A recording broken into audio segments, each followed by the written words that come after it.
坐吧。谢太皇太后。唉，哀家虽然老了，但是并不糊涂。哀家知道平西王对大清是忠心耿耿的，所以你一到京，哀家就想召你来见见。太皇太后和朕呢，还特意为平西王准备了一份厚礼。来人，将礼物拿上来。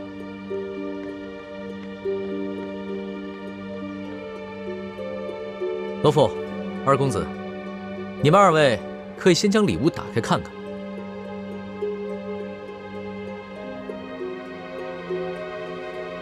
臣遵旨。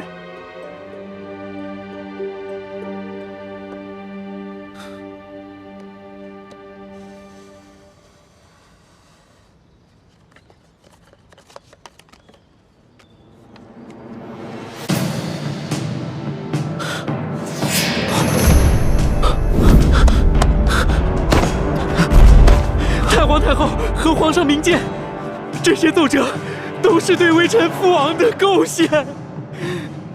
太皇太后和朕之所以要把这些折子送给平西王，就是为了告诉他，这朝野之上啊，有许多大臣都弹劾他心怀不轨，有谋反之心。但是朕和太皇太后的心里啊，都是绝对的相信他的。多谢太皇太后和皇上的信任，微臣定当誓死效忠大清。好了，都是自家人，何必这么生分？起来吧。建宁，还不赶紧把额驸扶起来？来，起来吧，二公子。你回到云南后，待哀家问候你父王好。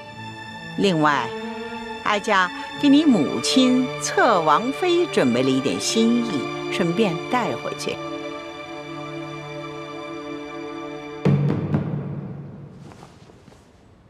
微臣代母亲多谢太皇太后恩典。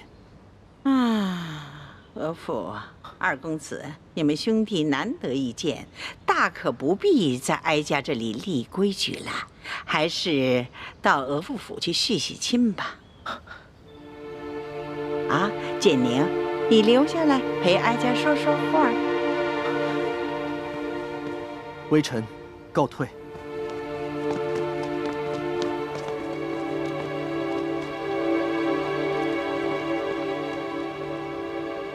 皇额娘，唉，当初先帝要把你嫁给吴应熊，哀家本来是不同意的，但是谁叫你是爱新觉罗氏的子孙呢？建宁明白，建宁定会好好侍奉夫君，替皇额娘分忧。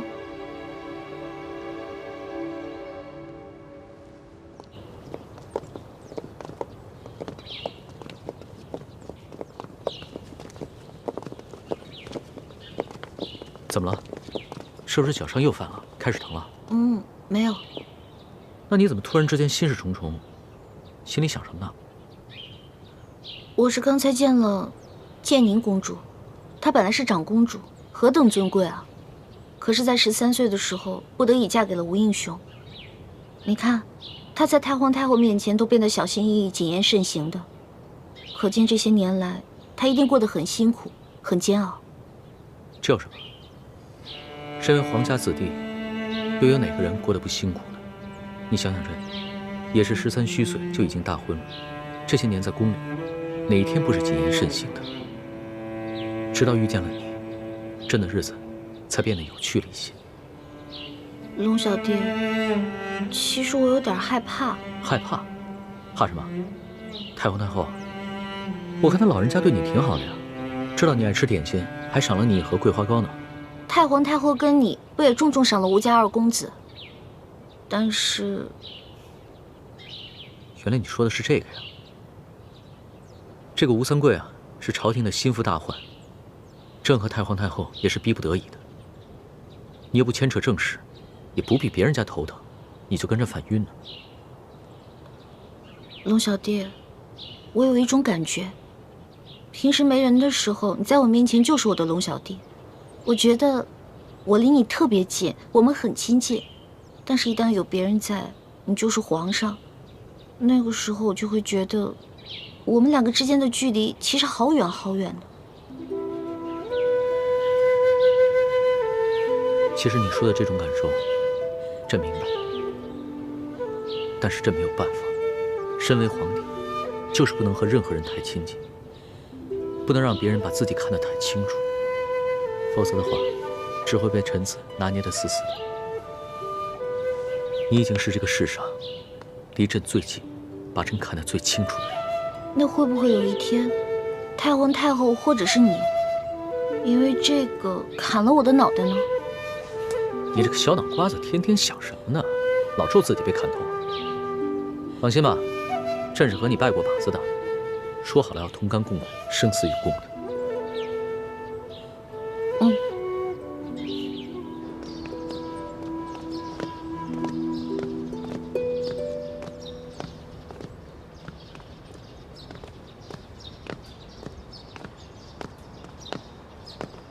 李公公啊，皇上在吗？索大人啊，皇上跟史淑姑娘去了永乐斋，要过一阵子才回来。索大人，稍候一下。那我就在这儿候着吧。好。这甘国泰的案子结了，我得向皇上汇报一下案情啊。跑什么呢？啊，急急火火的。刑部有人带话，说这刘德昭死活不肯认罪，还说什么哭着喊着要见你。见我？对。糟了，难不成是他给我行贿了2万两银票，这会儿要举报我？不行，我得去封了他的口。你去告诉刘德昭，让他别着急，跟他说，等我见完皇上就去见他。是，义父。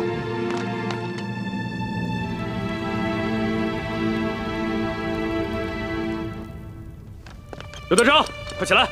索大人到了。大人请。刘德昭，你到底还有什么事想见本官啊？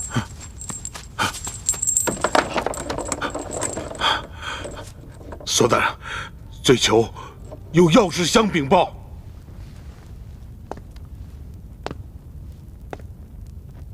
你到底还有什么事啊？索大人，罪囚知道，我这次犯的可是杀头之罪啊！可是我仍然想戴罪立功，想换取我那继室夫人秋敏，还有她腹中胎儿的2条性命啊！索大人，你呀，你想的挺美的，你还没想明白啊？自己犯多大的罪你没数啊？索大人，刘德昭，你犯的是诛9族大罪。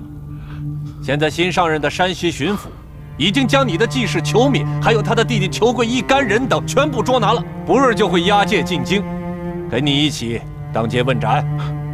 索大人，我知道，我知道，罪囚这次犯的那是逆天之罪呀！可是索大人，我所要举报的，那也是非同小可呀，是关于丽妃娘娘的一个秘密，对于皇后，还有索大人，乃至和盛林整个家族。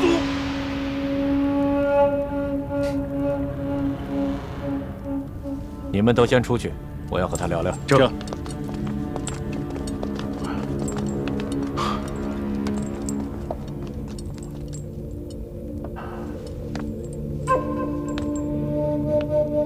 刘德昭，你想好了？若你举报之事确有价值，那本官可以保证，把你夫人裘敏和她腹中的胎儿保下来。这大人呐，我会啊！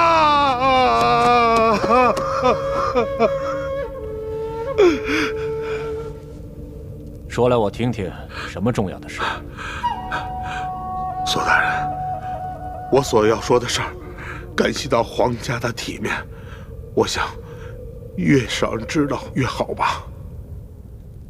他没事，他是我亲外甥。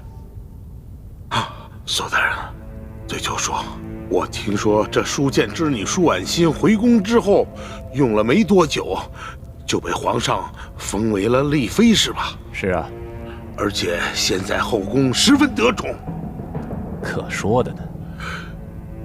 索大人呐，你可不知道啊，现在正在受到皇上恩宠的，并不是真正的舒婉心，她是假冒的，假冒的。你说舒婉心是假冒的？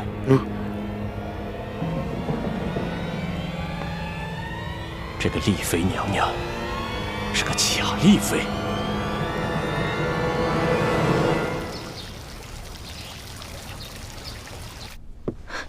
什么？丽妃是被人冒名顶替的？嘘，皇后娘娘千万小声点，别让外面的宫人听见了。这消息可当真？这刘德昭所言可靠吗？这刘德昭意识到自己死罪难逃，一心只想给自己留个后，所以他没有必要再胡言乱语编出这么荒谬的事情来。而且根据丽妃这次出巡的种种表现，她几次三番拼着性命去保护皇上，其胆识不像是普通官宦人家的小姐所为。我看此事十有八九会是真的。而且再往深里去想，这假冒丽妃的人，说不定和李氏兄妹他们都是同一伙人。那这刘德昭手里可有证据？没有，就是因为他手里没有证据，所以他才不敢声张，只是拼着命的想要见我，想私下里和我做个交易。那依三叔所见，我们现在该如何应对？要不要去告诉皇上？万万不可！现在皇上对丽妃宠爱有加，而且此事又关系了皇家的脸面，我们一定要把真凭实据拿到手里，再一举扳倒李氏兄妹，还有这个假扮丽妃的人，不然打蛇不成，反要遭蛇咬啊！那三叔的意思是？现在唯一的铁证就是活着的舒婉心。我会悄悄地派人去趟山西，通知山西新巡抚，让他设法悄悄放掉裘贵和裘敏姐弟俩。我们让裘贵替我们找到真正的舒婉心。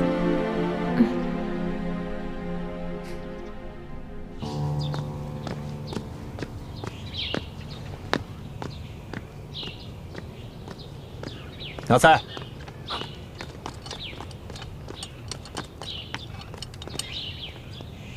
安排一个可靠的人，把这封信交给裘贵，告诉他，只要他能找到真正的舒婉心，便可以戴罪立功。不仅他和他姐姐的命可以保住，就连刘德昭都可以罪减一等，保住性命。您放心，这事儿就包在我身上。去吧。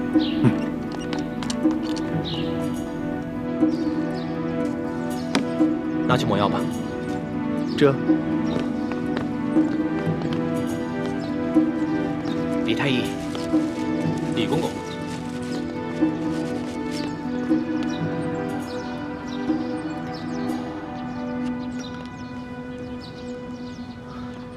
叔父的意思是，纳赛和索额图又在想办法暗算我和易欢。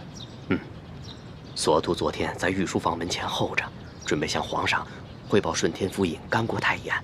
突然刑部派人来找他，说是刘德昭坚持要见索额图，说有重要的事情要汇报。索额图去了天牢以后，他就跟纳赛在旁边咬耳朵，估计没什么好事，搞不好啊跟你们兄妹有关。我知道了，多谢叔父提醒。你小心点。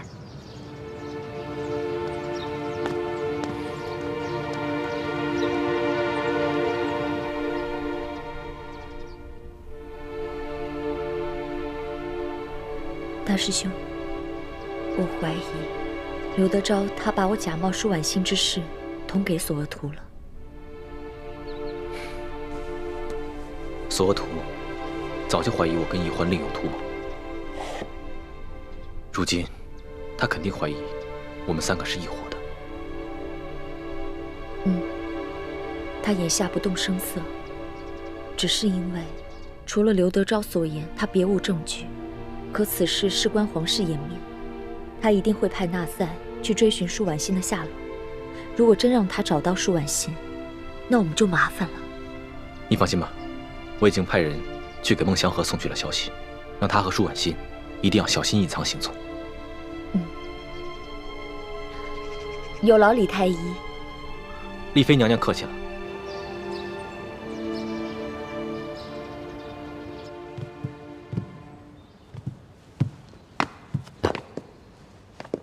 皇上，这些就是吴应奇从云南押送进京的永历帝遗物。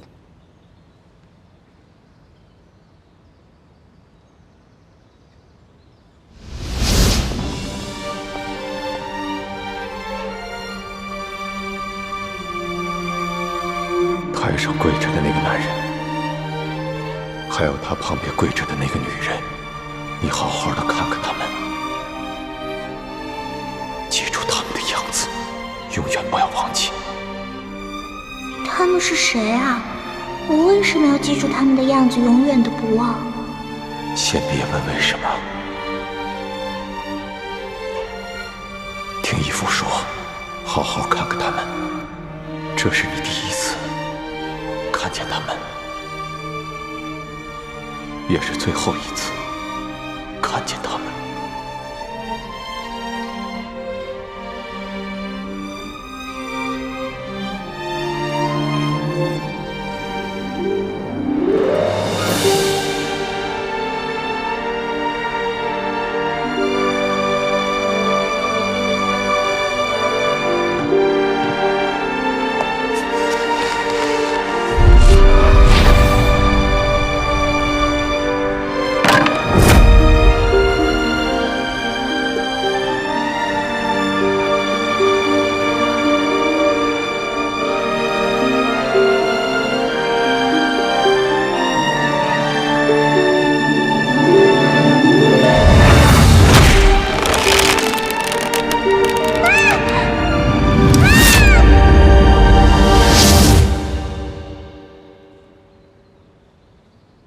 老大，想什么呢？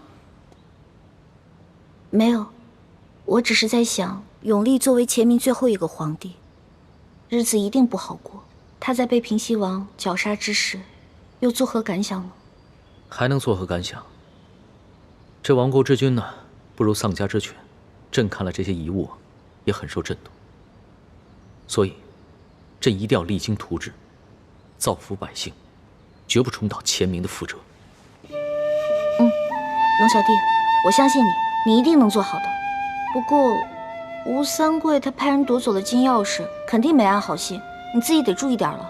相比于金钥匙的真正下落，朕更在意的是如何以永历帝为镜，做一个真正的好皇帝。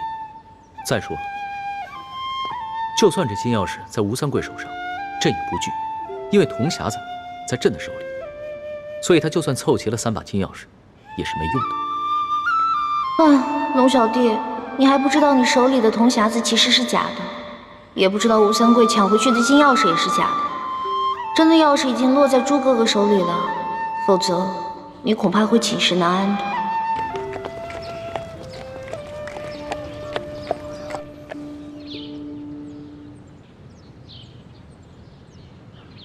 这把金钥匙是假的。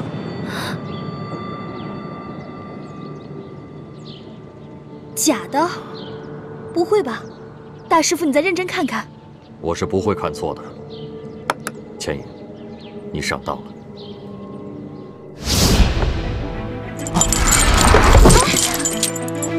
那就有劳姑娘了。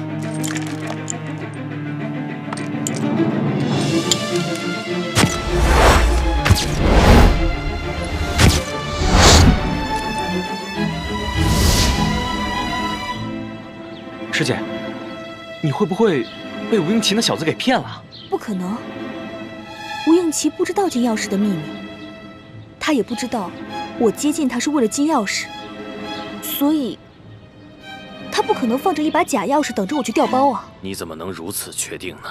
四师傅，吴应奇和他爹吴三桂不同，他是个人品端方、有胆有识的谦谦君子。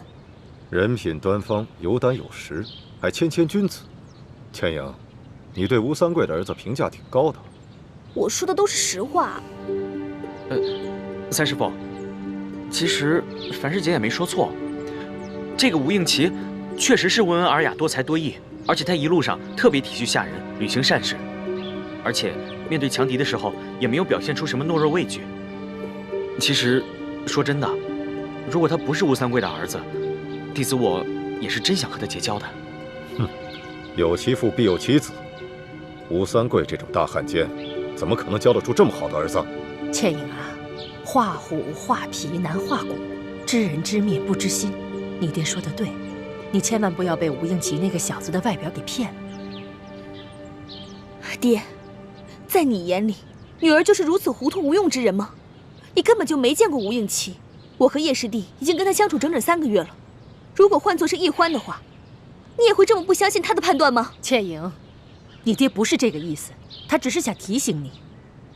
易欢虽然生性贪玩，不求上进，可是他天资聪颖，绝不会那么容易被敌人的假象给迷惑的。是，易欢什么都比我好，我这个女儿什么都不如易欢。可是爹，你别忘了，我才是你的亲生女儿，易欢的亲爹是大师父晋王。倩影，师姐，倩影。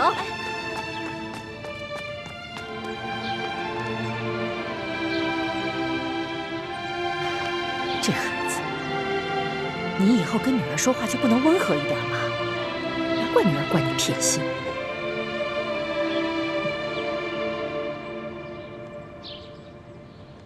既然倩影和默生都觉得吴应奇不可能从中做手脚，那只剩下一种可能，那就是吴应奇一开始护送的金钥匙就是一把假的。也就是说，真的金钥匙还在吴三桂的手中。没错。吴三桂在朝廷中也广布眼线，他很可能也从鳌拜那里得到了金钥匙的秘密。所以，当朝廷要他上缴永历帝遗物时，他很可能留了个心，把真的金钥匙留了下来，而让吴应奇护送一把假的金钥匙进京。既然金钥匙是假的，那他又何必把它追回来呢？还铤而走险，把山西总兵舒建给杀了。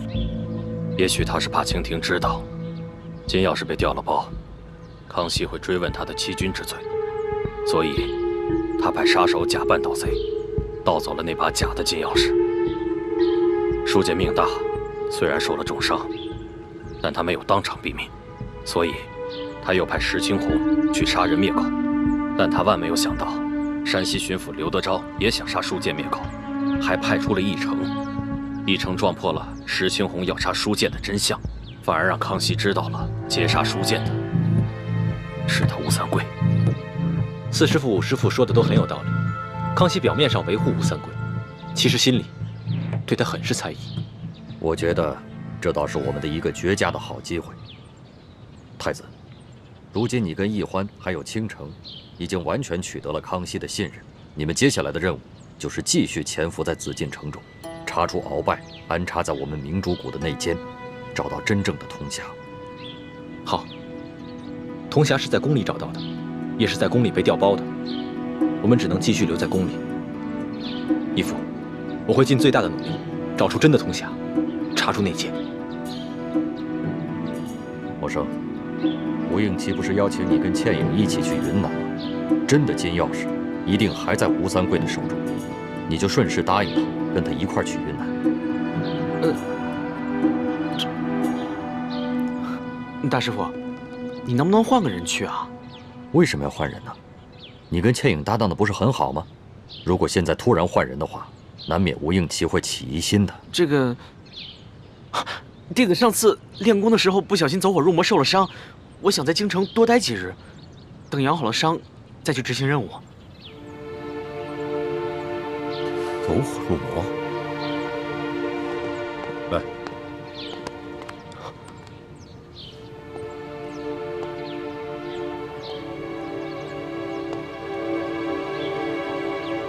默生的确曾走火入魔，伤及内脏，至今未愈。而且默生的肝气郁结，脏腑之中有一股抑郁之气。默生，你到底有什么心事？为什么好端端的练功时会走火入魔呢？弟子只是不小心受的伤，并无大碍的。来，默生，让爹看看。来。你干嘛打孩子呀？爹，三师傅都说了我已经走火入魔受了伤，你为什么还要打我？给我闭嘴！你怎么想的我不清楚吗？你必须跟倩影去云南啊！想借机在京城待着，门儿都没有。四师傅，叶师弟内伤未愈，想要留在京城也是情有可原的。太子，你别替他求情，他心里藏着大逆不道的心思，我要把他打醒。明章，四师傅，叶师弟的心病我知道，这是我们师兄弟之间的事情，就交给我们自己解决吧。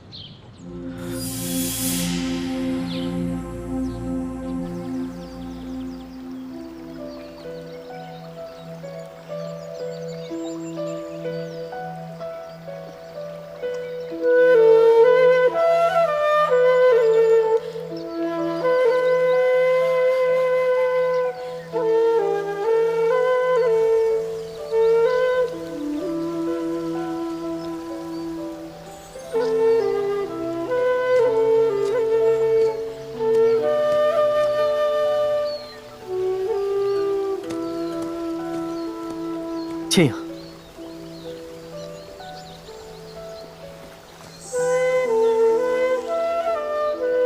倩影，你怎么了？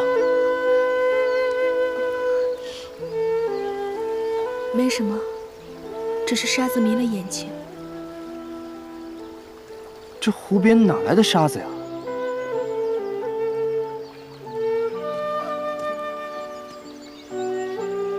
倩影。你是不是遇上什么不开心的事了？告诉我，也许心里会好受一些。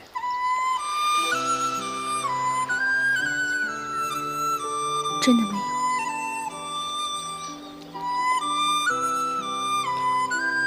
既然你不想说，那就算了。不过人生苦短，我们不应该再纠结那些不开心的事情了，好吗？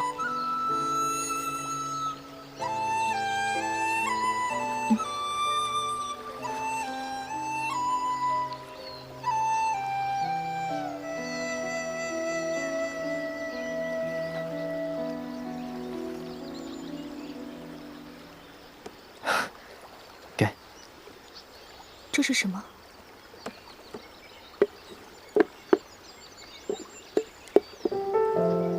哇，好漂亮的金面具啊！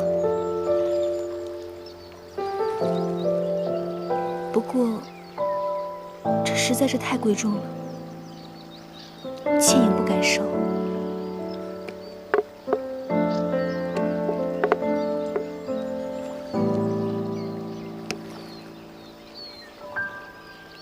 倩影，这金面具是我亲自设计、亲自监督工匠打造的，你难道不喜欢吗？喜欢，可倩影真的不能收。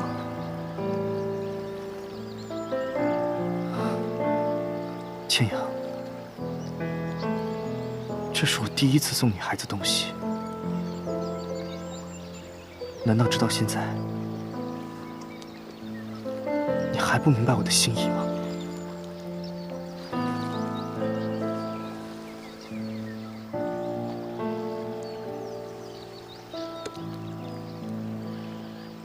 倩影只是卑微平凡的女子，承受不起公子如此的厚爱。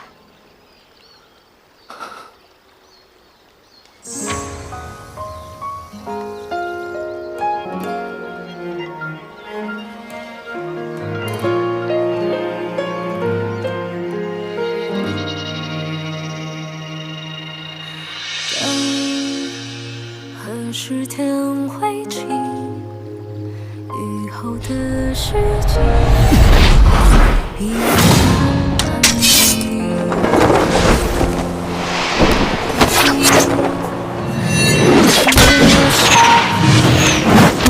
在思念。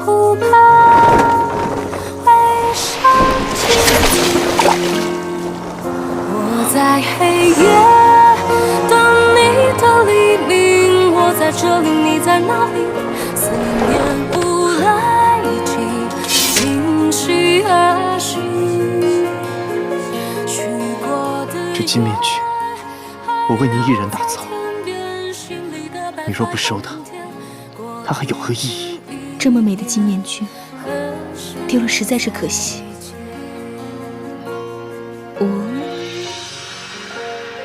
公子直接给我戴上吧。好。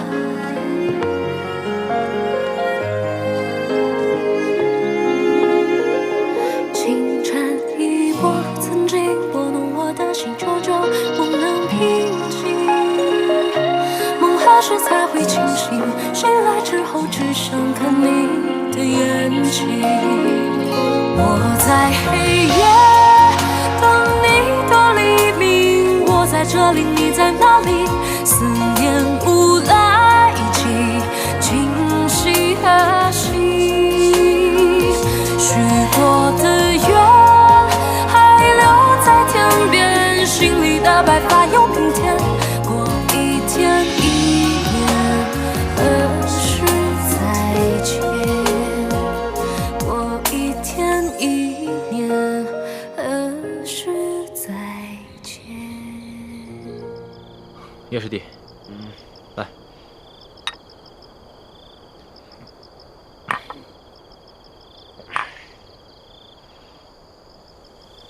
我知道，你为什么想留在京城。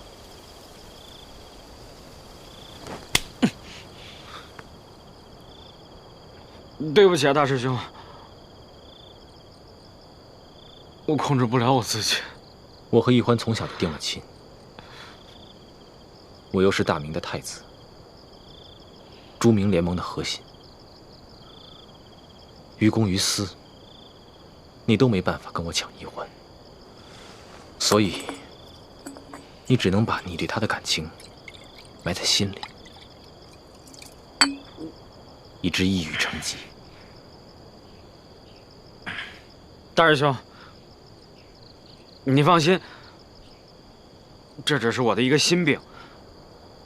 等将来有一天，你和易欢成了亲，有了孩子，我也许慢慢就放下了，绝对不会打扰你们的。我相信，其实你比我还大1岁呢，只不过因为我的身份特殊，所以师父们让你们尊称我一声大师兄。我相信，你比我更知道分寸。大师兄，在我的心里，兄弟之情一定比儿女私情更重。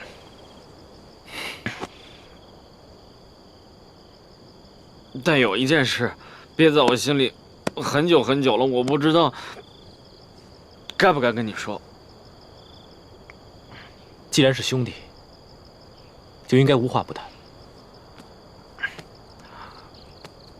我在山西照顾小师妹的那几天里，小师妹昏迷的时候，嘴里面一直喊着“朱哥哥，朱哥哥”，还有龙小弟，龙小弟。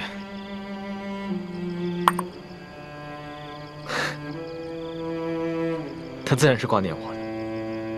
至于那个康熙，不过是随口叫几声吧。可是那天晚上，我照顾他一晚上，亲耳听见他只叫了7声“周哥哥”，但是却叫了76声“龙小弟”。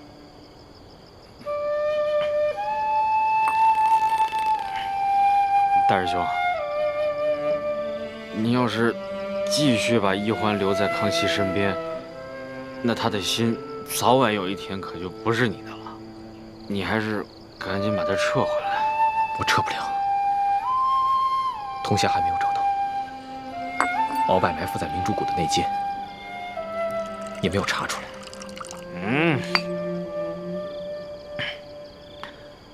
如果易欢做了大清皇帝的女人，你纵然光复大明成功了，有什么意义啊？光复大明，是我此生最大的责任。可你却是我的命。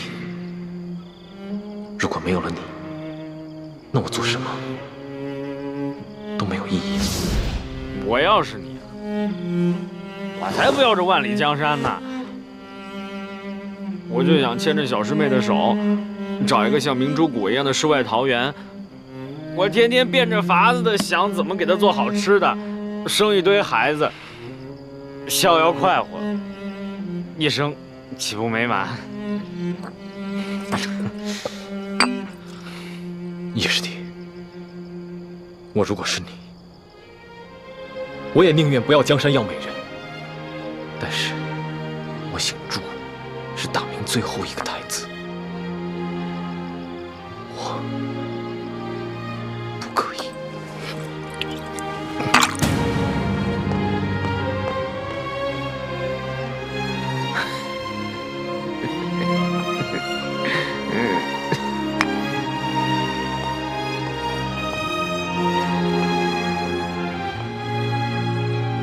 大师兄，若是小师妹做了大清皇帝的女人，你纵然光复大明成功了，又有何意义啊？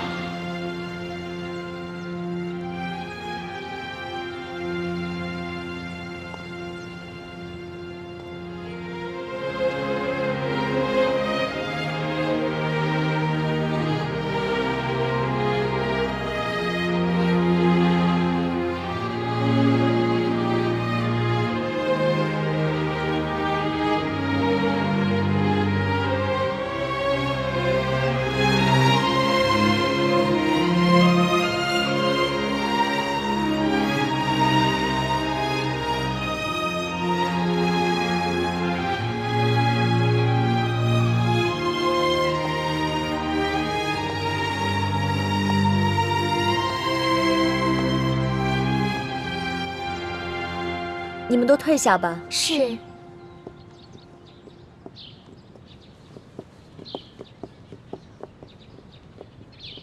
来，快坐下。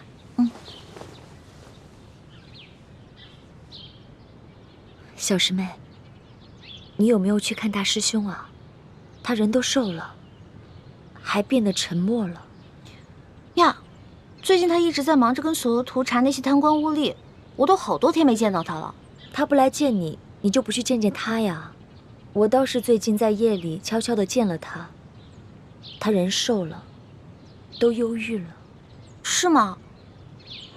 那是我疏忽了。我一直觉得朱哥哥成熟稳重，无所不能，遇到什么事情都能解决，他也会很好的照顾自己。你呀，不是疏忽了，是你的心不在他身上罢了。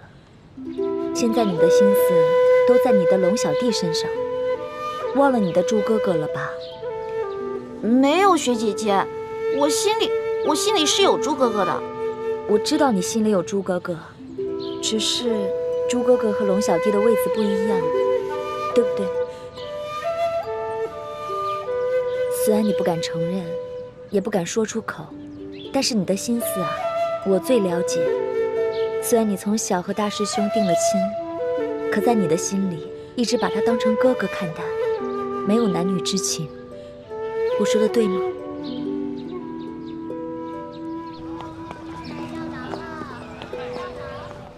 您来了，掌柜的，这具肝火明目的药材到齐了没有？都到齐了，全在后院。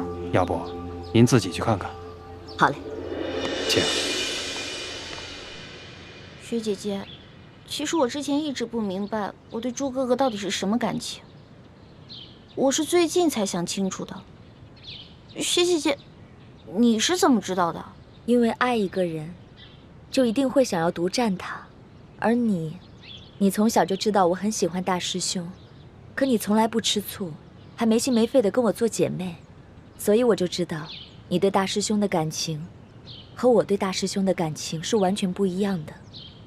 如果咱们俩换个位子，你明知道我和大师兄从小定了亲，却还那么喜欢他，那我一定会很生气啊，就像大师兄会生叶师弟的气一样。学姐姐，这些话我从来不敢跟别人说，我跟你说完，你可千万要替我保密啊。咱们俩姐妹的私房话，当然要保密，都是咱们的小秘密。其实我是喜欢朱哥哥的，但是就像你说的，我对他的喜欢不是男女之间的喜欢，我喜欢他是因为他从小对我特别好，宠着我，就算天塌下来他也能帮我扛着，让我特别有安全感。但是朱哥哥一心想着光复大明，对我跟他自己的要求特别高，就跟我爹似的，让我觉得特别没趣。我知道，我看得出来。可是从小爹跟各位师长就一直告诉我呢是朱哥哥的未婚妻，是将来大明，让我觉得特别没趣。我知道，我看得出来。可是从小爹跟各位师长就一直告诉我呢是朱哥哥的未婚妻，是将来大明的太子妃。这个称呼就好像是我这辈子最大的责任似的。其实我特别讨厌这种感觉，我不敢说，我又不敢反对，直到我遇上了龙小弟。虽然他是皇上，有的时候我看到他会觉得特别畏惧，可大部分的时候我跟他在一起都会觉得特别开心。他是皇上，但是他有的时候很可怜，我心里想保护他，想照顾他，想对他好。我知道我这样的想法不对，可是我根本控制不住。其实我也一样，我明知道不应该喜欢大师兄，不该对他好，可我还是控制不住我自己。雪姐姐，你说我该怎么办啊？情之一字，最是无解。我也同样苦恼，同样不知该如何是好。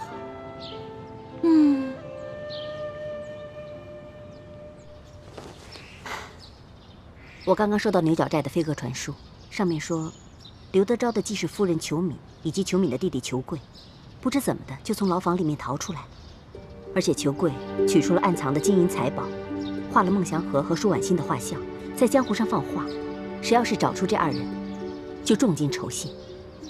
此事太子已经跟我说过，这都是索额图在背后安排的。这江湖上的三教九流，贪图重赏，必定会纷纷出动，寻找孟祥和跟舒婉心。如果真让他们找到了，那倾城就危险了。岂止是倾城有危险，恐怕这太子和奕欢就都暴露了。那为今之计，只有派人先杀了裘贵，以绝后患。我去吧。裘贵跟他那些手下，在我眼里就是小菜一碟。姐姐的武功的确很高，天下无敌。但是姐姐，你不熟悉山西那边的情况，而且你不认识裘贵，所以还是我去吧。好，那就有劳雪衣居士，你辛苦一趟了。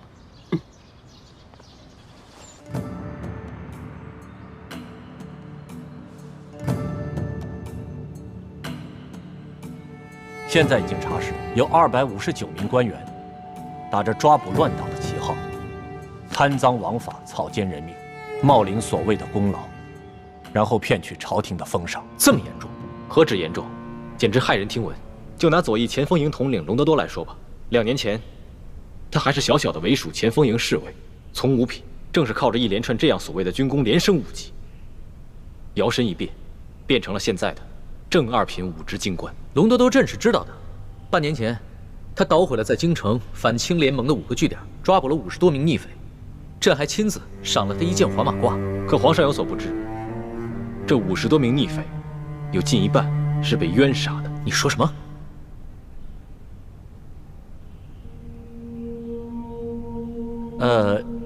这些人，这些被冤杀的人，都是些遭受了旱灾水涝的一些逃难的灾民，还有一些是在当地被地方的官员逼得进京城告御状的一些老百姓。既然这些人是被冤枉的，朝廷也派出了监斩的人，为什么他们不喊冤呢？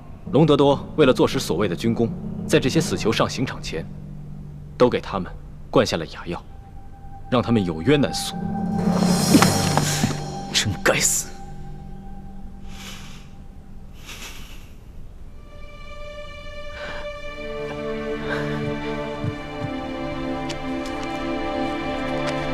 皇上，其他官员骗取军功一样是花样百出。还有比隆德多更严重的吗？有，京城护军参领阿必齐。阿必齐，他府上挂的那个国之栋梁的牌匾，还是朕亲笔给他题的字呢。这阿必齐用的和隆德多是相似的手法，一路累计军功，从一个小的不能再小的城门吏，平步青云，如今已官拜3品。他冤杀了多少人？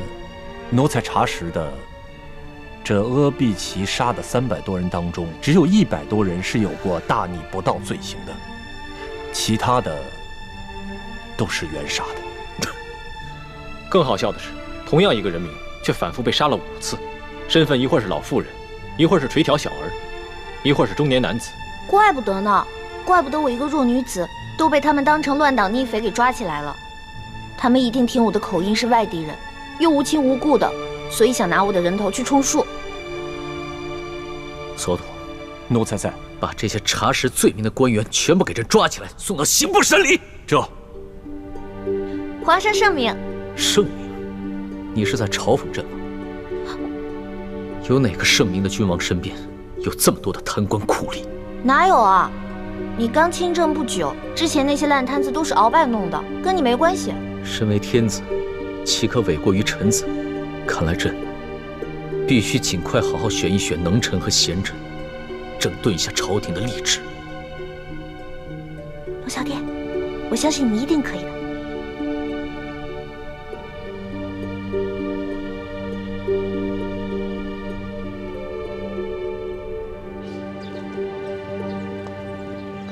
朱哥哥，你都瘦了，下巴都尖了。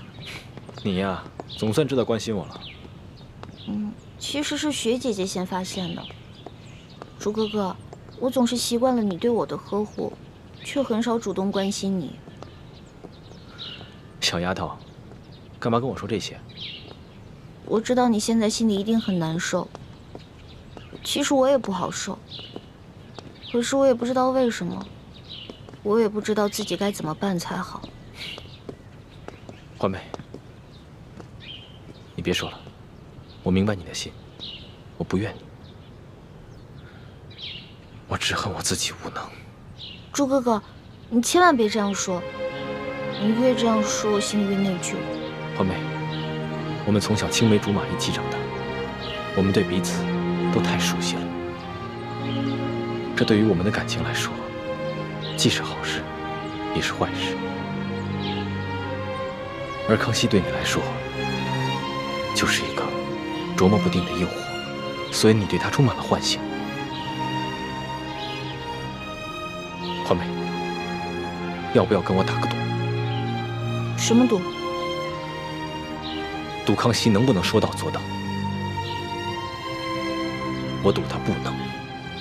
康熙他是个皇帝，而且他最讨厌那些贪官酷吏了，他一定能够说到做到的。好，那咱们这就赌上了。赌注是什么？100两银子还是1000两银子？我不跟你赌钱，我赌你的心。如果你输了，我相信你对康熙的幻想也就破灭了，你也不会再被他所迷惑。到时候，你乖乖跟我一起光复大明，做我未来的太子妃。那如果你输了呢？如果我输了，那连我也会对康熙服气。到时候，无论你做什么，我也认了。好。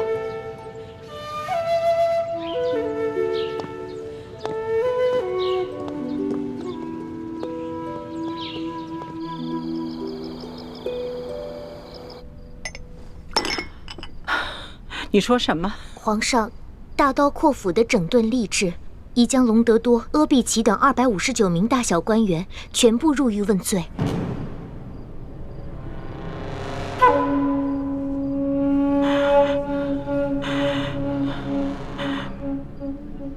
不可以，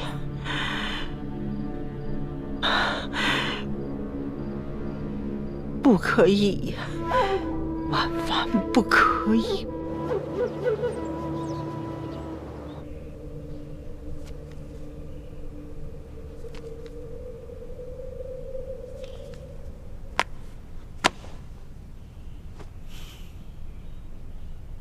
司徒，奴才在。这259名官员罪证已经全部坐实，朕即刻就封你为监斩官，10日之后将他们全部问斩。啊，皇上，全部问斩？怎么？你还要朕再说一遍吗？不用，皇上，奴才听明白了。奴才这几天偶感风寒，一直咳嗽不停，浑身发冷，然后还不停地冒汗，一直在咳嗽。奴才一直在坚持着办差，可是到了今天，为师觉得有点撑不住了。奴才想请皇上开恩，可不可以拖延几日让奴才办差，或者另外再派一个人去监斩？司徒啊，你这病的可真是时候啊！真的，真有点撑不住了。行了，你回府养病去吧。奴才谢皇上恩典，奴才告退。老滑头。皇上，其实索大人办案倒是很利索，也很有章法，是个不可多得的能臣。只是他没想到，皇上会如此严惩这些贪官污吏。若是让他监斩的话，就相当于让他得罪了大半个朝廷。又想在朕的面前捞功劳，又不想得罪别人。是，只怕眼下这监斩官的人选是不好定了。毕竟谁也不想一下子站到大半个朝廷的对立面。臣倒是无牵无挂，但臣是个汉臣，名义上又只是一名太医。皇上让我在暗中协助索大人办案，这倒是可以。若是在明面上对臣委以重任，只怕不太好。朕明白，你不是怕事，你是愿意为朕效力的，但是朕也不能将你推到火堆上去烤。多谢皇上体恤。只是，眼下这监斩官，怕是无人敢胜任了。罢了，那朕就亲自监斩，狠狠杀一杀这朝中的歪风。龙小弟，你太厉害了，我支持你。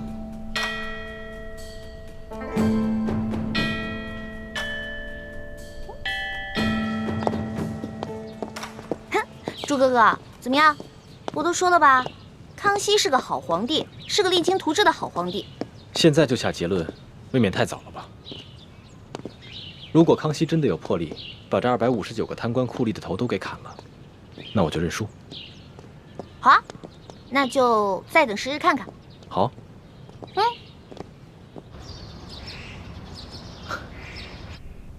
皇祖母，近来身子可好啊？老太婆倒挺好。可是，哀家怎么听说这些日子皇上从来没睡过一个囫囵个的觉了？皇上虽然年轻，也不能太疲劳，劳逸结。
多谢皇祖母关心。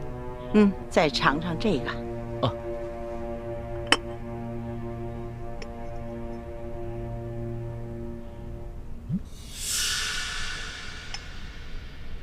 其味如何？皇祖母啊，这杯参茶，汤色清澈，可是药味就没那么浓了，提神的效果也没那么好。是啊。水至清则无鱼嘛，浑水养鱼呀。皇祖母，您老人家似乎话里有话呀。是啊，哀家是有话要跟皇上说。听说皇上一怒之下，将259个大小官都拿下问斩了。啊，是，皇祖母，这些人啊，贪赃枉法、草菅人命，都死有余辜。他们的所作所为啊，哀家也知晓。皇上要砍他们的脑袋，也是不为过。甚至有些人，你可以株连他9族，以儆效尤啊。皇祖母，其实呢，孙儿一次性要砍这么多贪官的脑袋，孙儿的心里啊也是有些不安的。多谢皇祖母的支持，孙儿这样就可以放手施为了。哀家呢，自然要为皇上仔细的打算，全力的支持皇上啊。只是哀家老喽，说上10句话，皇上未必能耐心的听上1句呀。孙儿听出来了，皇祖母是在埋怨孙儿自作主张吧？皇祖母，咱们祖孙心连着心，你要是有什么话，就直说好了。皇上可知道，那左翼前锋统领隆德多的娘家是谁吗？知道。这隆德多的祖母和皇祖母是堂姐妹，皇祖母可是要给隆德多求情，饶他一命。哀家为他求情，并不是为了亲情。皇上，你要知道，你擒拿鳌拜，为什么被鳌拜收买的那些守军没有异动？为什么鳌拜私下集训的那些亲兵没有起事？难道这件事情和隆德多有关？隆德多实际上是哀家安插在鳌拜身边的一颗棋子，他为了取得鳌拜的信任，大肆的诛杀对抗朝廷之人。这些人有的是该杀，有的是错杀，可这也是不得已而为之啊。在你擒拿鳌拜之时，隆德多他借口清查乱党，在京城实行了宵禁，让鳌拜的叛军无法出动啊，这才让你在宫中擒拿住了这个鳌拜呀。皇祖母，这些事情您为什么不早点跟孙儿说啊？皇上，你虽然年轻，但是呢，你许多事情很有主见，未必会赞成哀家的某些手段，所以哀家呢就隐瞒了。好吧，那就算隆德多将功折罪，夺取爵位，革职为民吧。多谢皇上给哀家这老脸，那就恕哀家倚老卖老，要多向皇上讨几个人情了。皇祖母请说。皇上知道这朝堂的背后可是盘根错节呀，牵一而动十，牵十而动百。你还太年轻，而皇祖母已经经历了3代的兴衰呀。皇祖母不得不为你想得周全一些。皇祖母的意思是，这上头的人都是跟皇上和大清江山有千丝万缕的关系的人，望皇上处理他们时，需多多的酌情考虑。这些画圈的，不妨就最简易的；这些画勾的，最好是立即释放；只有这画叉的，则立即斩除。皇祖母啊，这孙儿啊，不是皇祖母一定要干政，皇祖母不过是一介女流罢了。这黄土都已经埋到脖梗上了，还为什么要跟自己的孙儿过不去呢？你要相信，皇祖母的所作所为，都是为了皇上，为了这来之不易的大清国呀。皇祖母切勿伤怀，在这世上，皇祖母自然是孙儿最信任之人。你明白这一点就好，孙儿啊。皇祖母知道你现在整顿吏治，但是你不能够急于求成啊。这欲速则不达呀，这病重之人下不得猛药。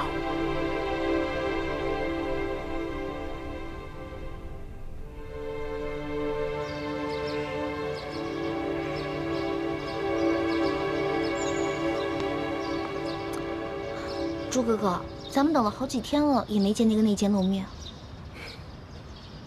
还不是你上次打草惊蛇了？